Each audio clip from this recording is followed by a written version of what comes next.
Sa banggaan ni na Alcuin Gutierrez at Angel Grace Oliveros, napahanga at napahindak ni Alcuin ang inampanan. Siya ang kumabante sa back-to-back tapatan, pero bigo siyang maagaw ang kampiyonato ni Wilson. Dalawang panalo na si Wilson. Magawa kaya niyang makalima para makaabot sa Grand Finals? Tutukan niyan dito sa Tanghalan ng Kampiyon.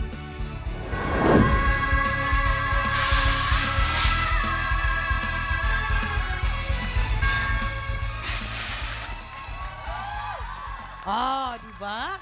Mamang! Kuya Kim, painit na ng painit ang panahon. Bakit ganon? Nako, Mamang! Alam mo kung bakit?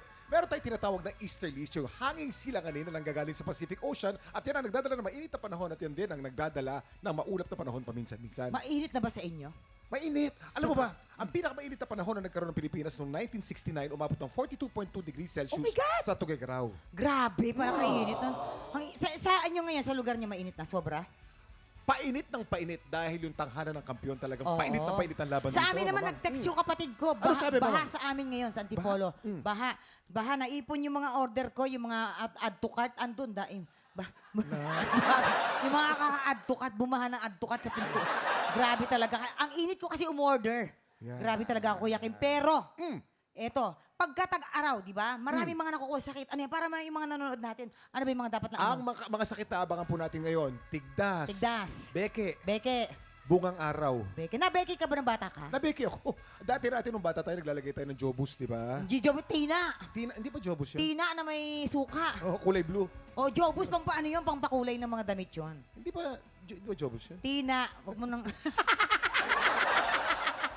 Ay! Ayan. Ito po, isang kampiyon ngayon na lalaban para makamit ang kanyang ikatlong panalo. Oo, at dalawang bagong kalahok na susubok agawin ang kanyang pwesto. Sila ang magbabakbakan ngayong umaga dito sa... Tanghalan ng Kampiyon! Ang ating mga inampalan, narito na. Our guest judge, eto na, crush siya. crush Ni, mo? ni Faith. Oo. Uy, Oo. Oo. Our guest judge, R&B crooner, Daryl Ong. Dali lang! Queen Dam Diva, Jessica Villarwin. OPM hitmaker, Renz Verano. Oh. At kilalanin na po natin ang dalawa nating kalahok, Tala Gatchalian. At Sam Raso.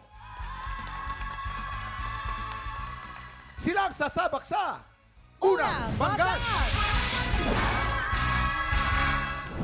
Tala, alam ba na agad ng parents mo na singer ka?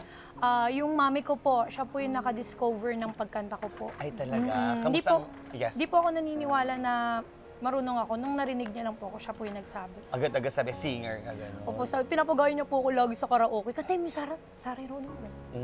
Kamusta yung mami mo? Wala na po siya yung sa langit na po. Siya yung... Siya po yung nag-adapt sa akin. Tita po siya ng mama ko. Pinaalaga po, pero kasi parang gano'n na rin, pinaampon, gano'n. Kasi hindi niya na po kayang mag-alaga that time. Ako po kasing bunso. Ilan ba kayong magkakapatid? 4 po, tapos yung 3 po, pinamigay din po. Pero sa kamag-anak naman po. Anong pakiramdam ng gano'n?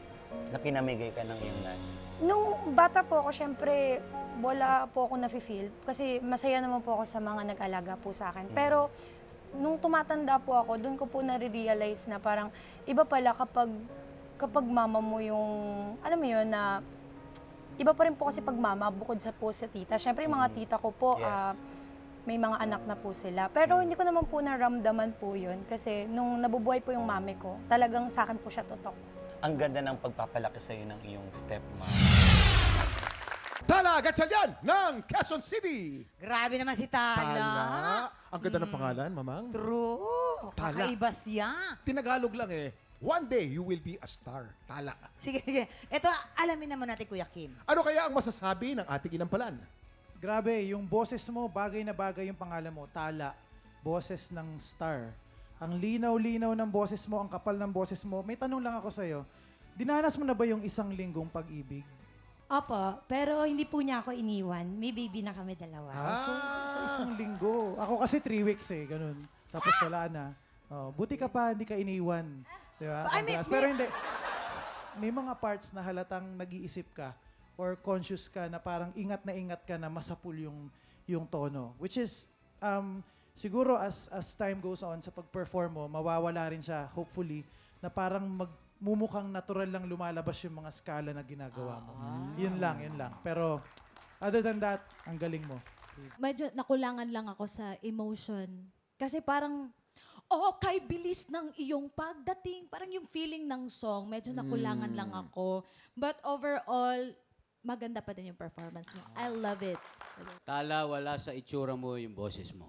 Ha, bakit? Paano mo Oo. nasabi? Paano po? Kasi maamo eh. Maamo yung kanyang mukha. Ang interpretation niya nung kantang yun iba sa kay Miss Imelda Papin. May diba? ba si Imelda Papin, sabi mo nga, may paiyak. Yung Yun yung may... umiiyak. Pero ginamit niya in some parts. Meron siyang Imelda Papinish like na style. Ginamit niya yung kay Miss Imelda Papin. Yung kanyang timing lang ang aking medyo napansin. Medyo may konting hinahabolan doon sa ibang parts. Pero generally, mahusay. Ay. Ano po? Anong score kaya ang ibibigay ng ating inampalan? Ngayong araw, ang talang ibibigay ko sa iyo ay...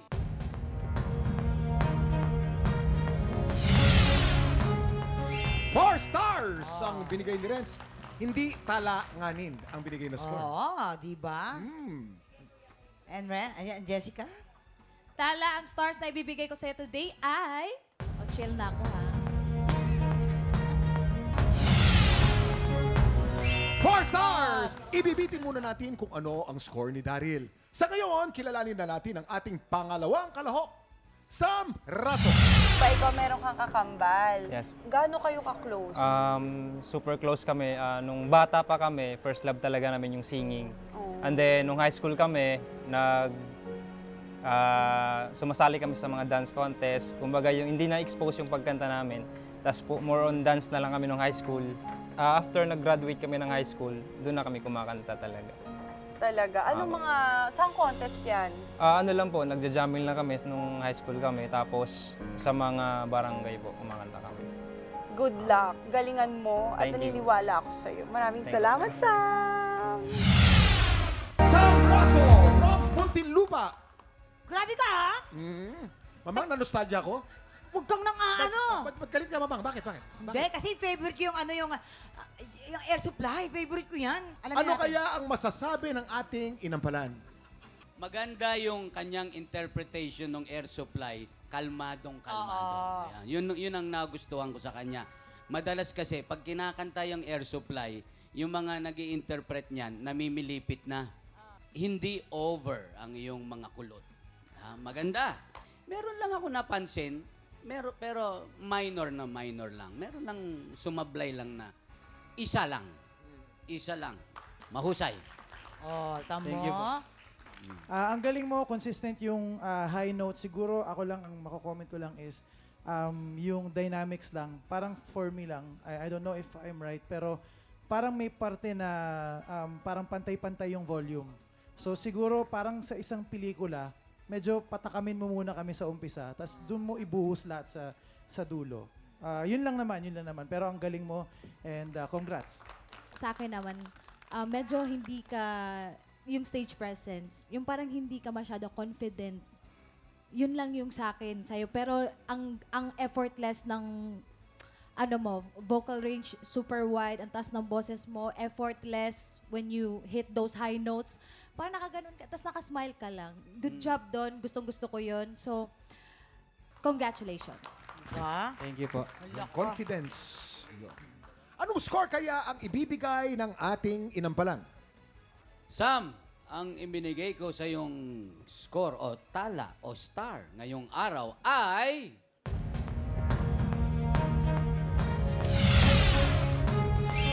Four stars ang binigay ni Renz. Ang stars na ibibigay ko sa'yo today ay...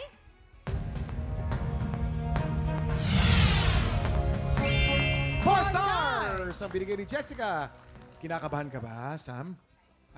Yes po, medyo kinakabahan ako. Mas pakakabahin ka pa namin dahil mamaya na natin papakita ang scores ni Daryl. So far, si Tala ay meron ng 8 stars at si Sam naman ay 8 stars. Samantala po sa mga tiktropang nangangarap maging kampiyon, sali na sa aming weekly auditions. Panoorin niyo po ito. Tinatawagan ng mga Pilipinong may tapang ng kampyon at boses ng kampyon. Ito na ang pagkakataon mong ilaban ang iyong pangarap. Kung ikaw ay 16 to 50 years old at may boses na kayang makipagsabayan sa mga kampyon, sugod na sa GMA Network Studio 6 tuwing Miyerkules at Huwebes, 3 to 5 p.m. po yan. Hanapin lang si Romel Bago, ilabas ang iyong pusong kampyon dito sa Tanghalan ng Kampyon!